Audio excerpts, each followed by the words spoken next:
Digestive सिस्टीमची brief idea यापूर्वीच्या लेक्चरमध्ये तुम्हाला दिलेली आहे. आज आपण याच्या पुढचं आर्टिकल सुरू करत आहोत. Physiology of digestion.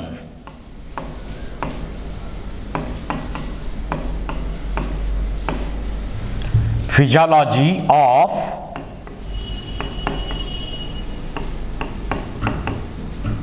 Digestion.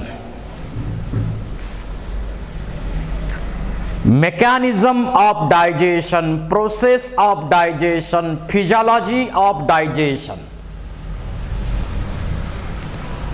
You know what is digestion? जे फूड आपण घेतलेलं आहे ते कॉम्प्लेक्स फॉर्म मध्ये आहे. That complex organic compounds are broken down into simple form. This breakdown of complex organic compounds into simple form, it is called as digestion. Because our body requires simple soluble absorptive forms like glucose, fructose, then galactose, simple amino acids, fatty acids, glycerol, etc. आपण body मध्ये food जे घेतलेलं आहे ते complex form मध्ये आहे. म्हणजे इथं समजा स्टार्च ही शुगर असेल, त्यानंतर आपण आहारामध्ये प्रोटीन्स घेतलेले असतील, फॅट्स घेतलेले असतील. जरी हे कंपाऊंड आपण बॉडीमध्ये घेतले तरी सुद्धा आपल्या बॉडीच्या सेल्सना सिंपल सोल्युबल फॉर्म मध्ये ते लागतात. आणि म्हणून डायजेस्टिव्ह सिस्टीम मध्ये काय केलं जातं, complex compound starch is converted into glucose. Glucose, fructose वगैरे अशा सिंपल शुगर बनवल्या जातात. Proteins are broken down into amino acids.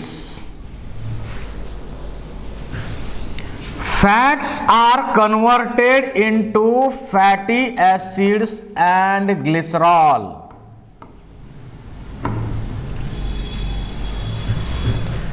And breakdown of these organic compounds like complex carbohydrates, proteins and fats into simple absorptive soluble forms, it is called as digestion.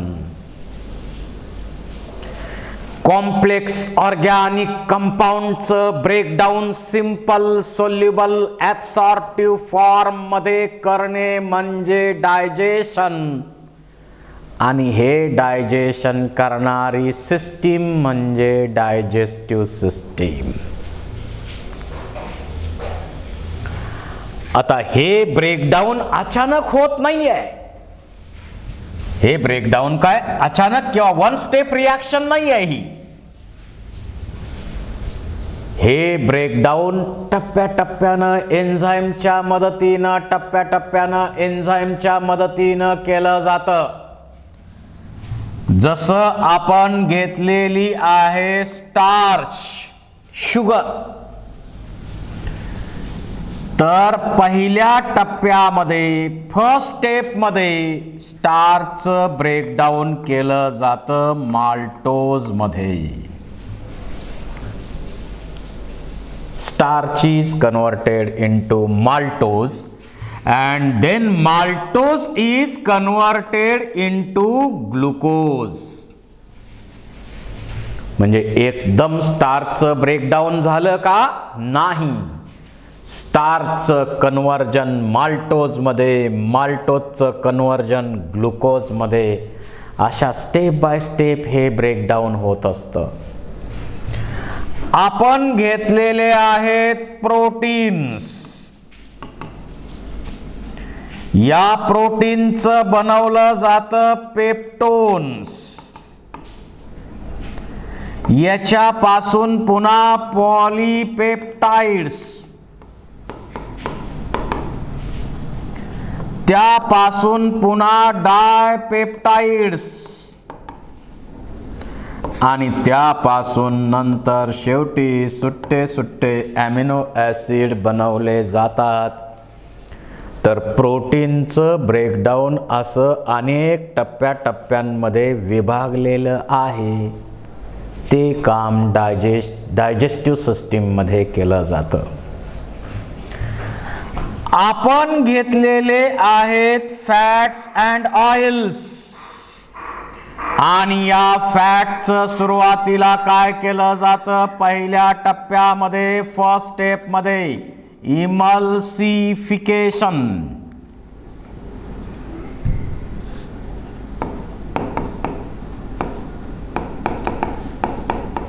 Emulsification म्हणजे partial breakdown केलं जातं. मोठ्या मोठ्या मॉलिक्यूलचं breakdown छोट्या छोट्या मॉलिक्यूलमध्ये केलं जातं, emulsification. आणि इमल्सिफाईड फॅट जे आहेत त्याचं कन्व्हर्जन शेवटी केलं जातं fatty acid plus glycerol. Fatty acid plus glycerol. हे 3 मेजर कंपोनंट आहेत की ज्याचं डायजेशन मोठ्या कार्बोहायड्रेट्स, प्रोटीन्स, फॅट्स. बाकी विटॅमिन्स आपल्याला लागतात. आपण बाहेरनं डायरेक्ट विटॅमिन घेतो. बॉडीला विटॅमिन लागतात, डायजेशन करायची गरज नाही. मिनरल बॉडीला लागतात, डायरेक्ट मिनरल घेतो, डायरेक्ट पाठवतो, डायजेशन करायची आवश्यकता नाही. वॉटर बॉडीला लागतं, डायरेक्ट घ्यायचं, इथं कुठलीही प्रोसेस त्यावर करायची आवश्यकता नाही. त्यामुळं डायजेशन मोस्टली कशाचं आपल्याला स्टडी करायचं आहे? कार्बोहायड्रेट्स, प्रोटीन्स अँड फॅट्स, आणि त्यांचं ब्रेकडाऊन स्टेप बाय स्टेप कसं होतं त्याचा स्टडी आता आपल्याला करायचा आहे.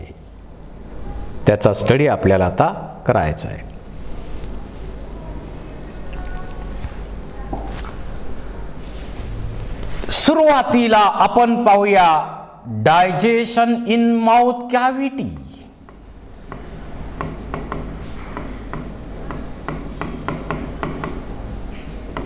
और बकल कॅव्हिटी.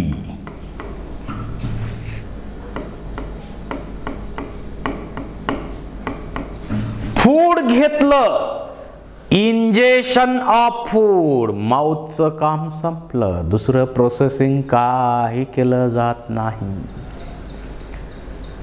त्यामुळं डायजेशनची ॲक्टिव्हिटी कुठं सुरू होते? तर बकल कॅव्हिटी किंवा माउथ कॅव्हिटीमध्ये. या माउथ कॅव्हिटीमध्ये पहिलं तर काम काय केलं जातं? Grinding of food. आपण घेतलेलं फूड टंगच्या मदतीनं एका साईडला ग्राइंडिंगसाठी पाठवतो, आणि जॉज म्हणा, टीथ्स म्हणा, यांच्या मदतीनं आपण ते बारीक बारीक बारीक बारीक बारीक बारीक बारीक करतो. Grinding of food. ग्राइंडिंग करत असताना त्यामध्ये सलायवा सिक्रीट होत असतो, सलायवा मिक्स होत असतो, आणि त्यामुळं त्या फूडचं लुब्रिकेशन केलं जातं, ते फूड सॉफ्ट केलं जातं.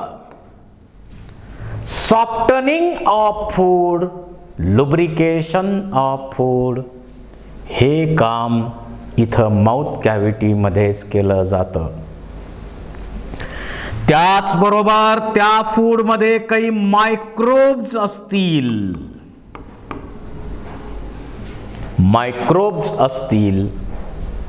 तर ते मायक्रोब किल केले जातात, कारण या सलायवा मध्ये काय आहे, लायसोझाइम्स आहेत. Lysozymes present in saliva kills the microorganism present in food. त्या फूड मध्ये काही मायक्रो ऑर्गॅनिझम असण्याची शक्यता आहे. ते मायक्रो ऑर्गॅनिझम किल करण्याचं काम लायसोझाइम करतात.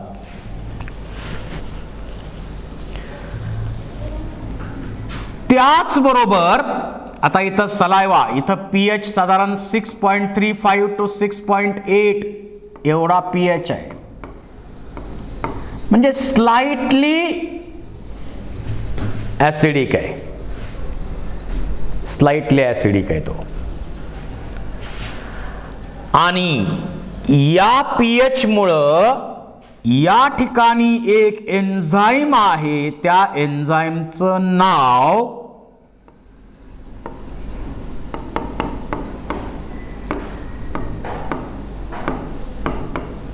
सलायवरी अमाइलेज और टायलिन. सलायवरी अमाइलेज किंवा टायलिन नावाचं हे एन्झाईम इथं आहे. This salivary amylase or tyline acts on starch. जे फूड आपण घेतलेलं आहे त्याच्यापैकी जवळपास 30% स्टार्चचं ब्रेकडाऊन इथंच बकल कॅव्हिटी मध्ये होत असतं. By using salivary amylase, the starch is converted into maltose. Dextrin, maltose असे माल्टोज मध्ये इंटरमिडिएट फॉर्म आहे हा. So 30% starch is converted into maltose. So question may ask, the digestion of carbohydrate is started in? Answer will be digestion of carbohydrate is started in mouth cavity or buccal cavity.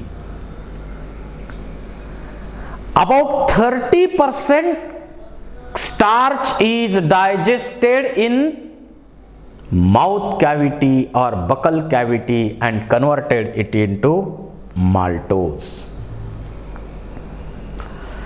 आता इथं protein break करणारं, digest करणारं enzyme इथं mouth cavity मध्ये नसतं, पण लायपेज नावाचं fat break करणारं एन्झाईम इथं सिक्रीट होतं, परंतु ते वीक असतं, ते काही फारसं ब्रेकडाऊन फॅटचं करू शकत नाही. आणि मग बारीक केलं, त्याला लुब्रिकेट केलं, त्याच्यातले मायक्रो ऑर्गॅनिझम किल केले, 30% स्टार्च डायजेशन झालं इथं. आणि असं जे फूड बनवलं, असा जो गोळा बनवला, त्याला नाव आहे बोलस. असा एक गोळा बनवला, हे सगळं प्रोसेसिंग करून त्याला आपण म्हणतो बोलस. आणि हा बोलस आपण आता गिळतो, स्वॅलोइंगची प्रोसेस करतो आणि पुढं ढकलतो. स्वॅलोइंगच्या प्रोसेसमध्ये पुढं ढकलतो. तसं तर आपलं लिटरेचर काय सांगतं? एक घास 32 वेळा चावून खा. काय त्याचा उद्देश? कंप्लीट ग्राइंडिंग माउथ कॅव्हिटी मध्येच करा. ते बारीक बारीक बारीक बारीक बारीक बारीक त्याचं लिक्विड व्हावं इथपर्यंत ते बारीक बारीक बारीक बारीक करा. आता याचा सायंटिफिक पार्ट म्हणजे एकतर कंप्लीट इथं बारीक झालं तर पुढं प्रॉब्लेम कमी, डायजेशन सोपं. आणि दुसरा महत्वाचा उद्देश काय तर इथं बारीक बारीक बारीक बारीक बारीक केल्यानंतर जो पुढचा पार्ट आहे जिकडं तो बोलस पाठवायचा आहे त्याच्याकडं अगोदरच सिग्नल जातो की मी बारीक करायला लागलोय बरं का, तुमच्याकडं पाठवतोय बरं का, तुमचं सिक्रिशन व्यवस्थित करा बरं का. अशा प्रकारचा सिग्नल पुढच्या भागाला मिळणं गरजेचं आहे. आणि त्याच्यासाठी आपण जेवण शिस्तीत करणं गरजेचं आहे. शिस्तीत जेवण करणं गरजेचं आहे. त्यामुळं जेवढं जमेल तेवढं प्रॅक्टिस तुम्ही करा करा करा करत राहा. शिस्तीत जेवण करण्याची आत्ता करायची वेळ आलेली आहे. सर्वजण म्हणतात एक घास 32 वेळा चावून खा, पण 32 वेळा चावून खाणारे आहेत किती जण? जवळजवळ कोणीच नाही. चुकून कोणीतरी खात असेल. कारण या धावपळीच्या जीवनामध्ये प्रत्येकाला गडबड आहे. आणि या गडबडीच्या काळामुळं अर्धवट बारीक करायचं पुढं ढकलायचं, अर्धवट बारीक करायचं पुढं ढकलायचं, अशाच पद्धतीनं मेजॉरिटी लोक जगत आहेत. पण हे चुकीचं आहे. तुम्ही समजा गडबड आहे तर कमी खा, पण बारीक बारीक बारीक बारीक करूनच ते पुढं पाठवा. या चॅप्टरच्या निमित्तानं तुम्ही ही गोष्ट लक्षात असू द्या. 32 वेळा चावा न चावा, पण त्याच्या जवळपास तर न्या की. कोणाचं 31 होईल, कोणाचं 30 होईल, 25 होईल, पण तिथपर्यंत तरी जावा ना, प्रयत्न करा. आणि हळूहळू हळू सवय लावा शरीराला. तुम्ही आयुष्यात ग्राइंडिंगची प्रोसेस भरपूर निवांत करण्याची सवय लावणं याच्यासारखं तुम्हाला मौल्यवान काहीच नाही, हे पण लक्षात असू द्या. एक यापूर्वी गोष्ट करायचा नियम तुम्हाला सांगितला मी. सकाळी ब्रश तर आपण करतोय त्याबद्दल सांगायची गरज नाही, पण रात्री झोपण्यापूर्वी ब्रश करा. तुमचे 90% डेंटल प्रॉब्लेम त्यामुळं दूर होणार. आणि आता आज दुसरं तुम्हाला आपल्या शरीराशी संबंधित नियम मी सांगतोय. जेवढं जमेल तेवढी सवय लावा, हळूहळू सवय लावा, सवय लावा, सवय लावा. ग्राइंडिंग शिस्तीत करण्याची सवय प्रत्येकानं लावा. हे फार महत्वाचं आहे. कारण फक्त सिलेबस स्टडी करणं एवढाच उद्देश नाही. त्या सिलेबसमधून आपल्याला काहीतरी बोध झाला पाहिजे. तर आपण ते बारीक केलं, त्यातले मायक्रो ऑर्गॅनिझम किल केले, मिक्स केलं, सॉफ्ट केलं, थोडंसं डायजेशन पण केलं. आता असं जे फूड आहे, या फूडला आपण असा गोळा बनवलाय. हा गोळा आपण आता कुठं पाठवायला लागलोय? हा गोळा पाठवणार पुढं. याचा गोळा जो बनवलाय,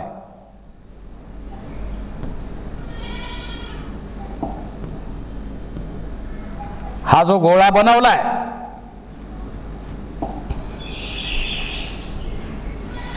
तो पुढं पाठवायचा आहे आपल्याला. त्या प्रोसेसला, या बोलसला आपण पुढं पाठवतो. त्या प्रोसेसला म्हणायचं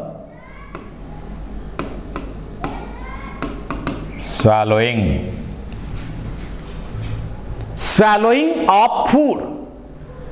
आणि तुम्हाला माहिती आहे की स्वॅलोईंगच्या प्रोसेसमध्ये काय होतं, रेस्पायरेटरी ट्रॅक बंद केला जातो. इपिग्लॉटिस काय होणार, ग्लॉटिसवर फिक्स होणार आणि रेस्पायरेटरी ट्रॅक पूर्णपणे बंद केला जातो आणि मग फूड पुढं पुश केलं जातं आणि पुढं गेल्यानंतर इसोफेगसमध्ये ते पुढं गेल्यानंतर पुन्हा ही इपिग्लॉटिस अशी ओपन होणार.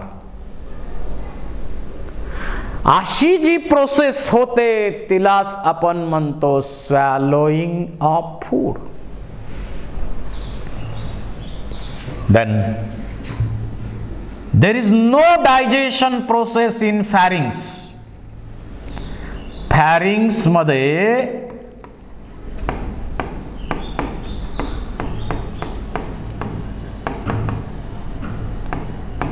डायजेशनची कुठलीही ऍक्टिव्हिटी होत नाही. तुम्हाला क्वेश्चन विचारला जाऊ शकतो, in which of the following parts there is no digestion at all. तर त्यातलं एक एक्झाम्पल म्हणजे फॅरिंग्स.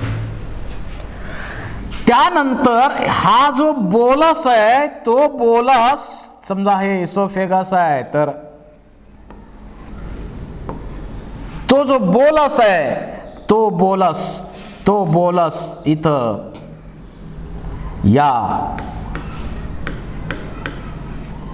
या इसोफेगस मधून पेरिस्टाल्टिक मोमेंट करत पेरिस्टाल्टिक मोमेंट होतात या ठिकाणी आणि पेरिस्टाल्सिसच्या मदतीनं बोलस इथं येणार स्टमक मध्ये. जर आपण या ठिकाणी सॉलिड फूड घेतला असेल तर हा बोलस 25 सेंटीमीटरचा प्रवास करून स्टमक मध्ये येण्यासाठी 8 सेकंद एवढा ड्युरेशन लागतो. तो गोळा 8 सेकंदात स्टमक पर्यंत पोहोचतो. पुन्हा दुसरा 8 सेकंद, पुन्हा तिसरा 8 सेकंद, अशा प्रकारे 8 सेकंद लागतात. आणि जर आपण लिक्विड फूड घेतला असेल, समजा एखादा ज्यूस घेतलाय आपण, लिक्विड फूड घेतलं, तर मला सांगा लिक्विड खाली स्टमक मध्ये पोचण्यासाठी तेवढा वेळ लागेल का? नाही. It reaches in stomach in 2 second only. फक्त 2 सेकंदात ते पोचू शकतं. आणि अशा प्रकारे इथं पेरिस्टाल्सिसच्या प्रोसेसनं आपण जेवण करतोय त्यावेळी बोलस इथं आलं, बोलस आलं, बोलस बोलस बोलस बोलस बोलस बोलस. जेवढा वेळ जेवण करतोय तेवढा वेळ बोलसवर बोलस, बोलसवर बोलस इथं येऊन पडतात.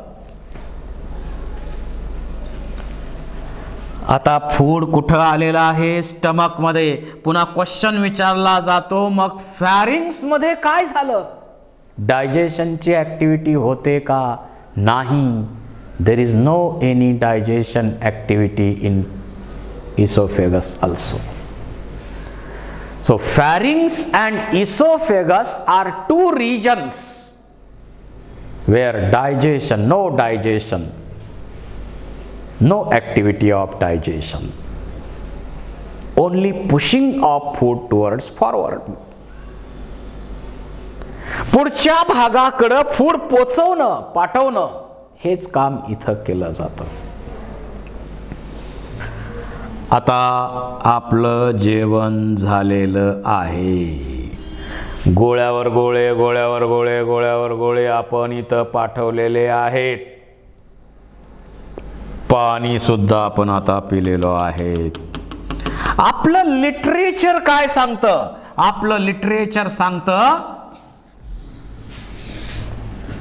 जेवण करताना तुम्ही किती खायचंय बोलस बोलस बोलस बोलस बोलस बोलस बोलस बोलस बोलस बोलस बोलस बोलस बोलस.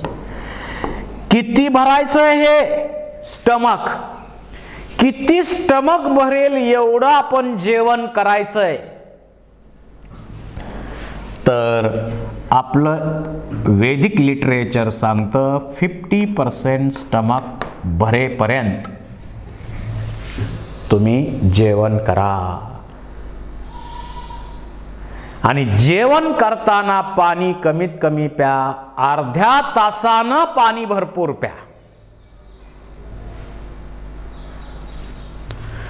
दुसरा नियम काय, 50% काय झालं, फूड आलं. त्यानंतर इथं 25% वॉटरला जागा ठेवा.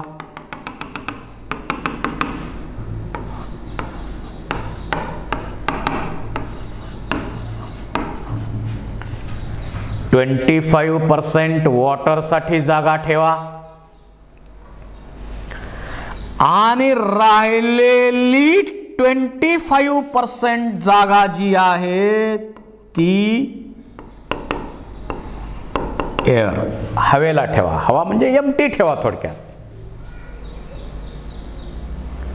कारण तुम्हाला माहिती आहे स्टमकच्या मोमेंट इथं होत असतात. कारण काही फूड अर्धवट बारीक केलेलं इथं असू शकतं. असं फूड पुन्हा बारीक करून त्याचं चूर्ण बनवायचं आहे. ही चूर्निंगची प्रोसेस स्टमकमध्ये होणार आहे. आणि त्याच्यासाठी स्टमकच्या मोमेंट होताना काय पाहिजे, जागा पाहिजे ना. त्याच्या मोमेंट सहजासहजी व्हायला पाहिजेत की नाही. त्याच्यासाठी आपलं लिटरेचर अशा प्रकारचा मेसेज आपल्याला देतं. आपलं वैदिक लिटरेचर काय सांगतं, 50% स्टमक भरेल एवढं जेवण करा. 25% जागा पाण्याला ठेवा आणि 25% जागा हवेला म्हणजे ते एम्प्टी ठेवा. कारण मोमेंट ज्या स्टमकच्या होणार आहेत त्याच्यासाठी थोडं कमी भरलं पाहिजे. पण काही वेळा आपल्याला निमंत्रण मिळालं आणि आग्रहावर आग्रह होत राहायला लागले तर आपण एवढं भरतो एवढं भरतो एवढं भरतो भरतो भरतो भरतो भरतो भरतो पॅक होतं.